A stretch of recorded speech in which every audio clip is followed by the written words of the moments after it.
Conversa com Luiz Felipe Pondé. Agora são 9h48, vamos conversar com Luiz Felipe Pondé e com um assunto bem polêmico: eutanásia. Isto é, permitir que se tire a vida de alguém que já esteja em fase terminal e que até peça para que isso aconteça. Do ponto de vista ético, moral, filosófico, como é que você vê essa questão da eutanásia, hein, Pondé? Bom dia. Bom dia, Zé Paulo. Bom dia a todos. Tem um gancho aí da semana passada para nós aqui no Brasil, que foi o início da aprovação da eutanásia em Portugal, né? E que trouxe, então, essa discussão à pauta. Existem alguns fatores. O primeiro deles, se você olha em eixo social, a humanidade está num processo de longevidade estendida. Cada vez se vive mais, né? E, por outro lado, você tem uma redução do nascimento de jovens, o que desenha no horizonte uma sociedade de pessoas longevas, mas com famílias muito diminuídas. E, portanto, pessoas que provavelmente envelhecerão e muitas vezes isso em casas de repouso, ou mesmo o Estado ter que cuidar disso, ou o mercado, como tem sido feito.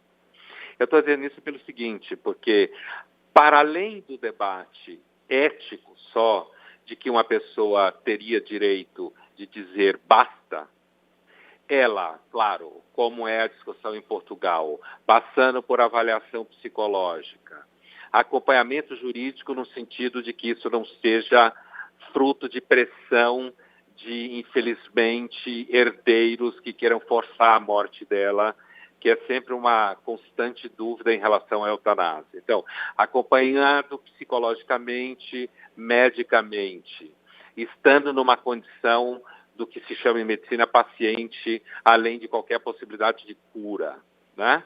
E também do ponto de vista jurídico, poderia ser dado a essa pessoa que já viveu muito, que está cansada, que está ciente do que está acontecendo, como em alguns países já é feito na Europa, o direito de dizer basta. Essa é a discussão ética enquanto tal, que nasce da ideia de que as escolhas morais devem estar fundamentadas na autonomia da pessoa.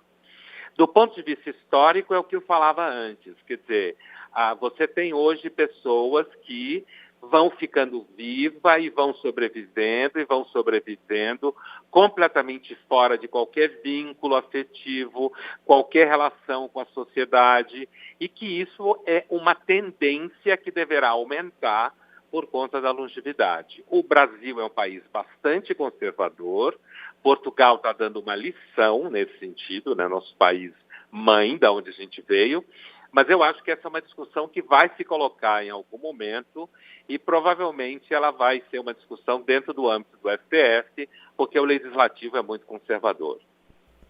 Pondé, mudando de assunto, é o Pedro Campos, queria saber qual a sua expectativa para a abertura desse arquivo secreto do Papa Pio XII, que pode esclarecer a posição da Igreja sobre o Holocausto. A autorização veio pelo Papa Francisco recentemente, né, Pondé? Sim, claro. Olha, Pedro, todo mundo que olha um pouco o Vaticano com uma mínima experiência sabe que o Vaticano pode abrir e nem por isso tudo fica claro, né? Porque a Igreja Católica, que tem 2.000 anos acho que é a instituição mais antiga que existe no mundo de forma contínua, uma das experiências que ela tem é justamente resistir a essa vocação à transparência que existe no mundo da democracia ocidental. Ainda que com as redes sociais isso fique um pouco mais difícil. Eu arriscaria dizer o seguinte: talvez qualquer descoberta um pouco mais escandalosa não se torne tão pública assim. Segundo lugar, que a igreja ela é uma instituição que não, apesar de ela ser única, ela não é monolítica. Eu acho que o foco aí é principalmente no Papa enquanto tal e naquilo que o Vaticano enquanto instituição pode ter tomado como decisão e a suspeita de um convívio, tanto com Mussolini quanto com o nazismo, um convívio de, digamos assim, não uma parceria, mas uma colaboração passiva, sem criar problema para a instituição. Agora, é importante lembrar que, independente disso, o número de padres e freiras que se envolveram no combate ao nazismo, protegendo judeus e quaisquer outras vítimas, foi enorme, independente da posição que possa vir a ser trazida à tona do ponto de vista institucional do Vaticano ou mesmo do Papa, né?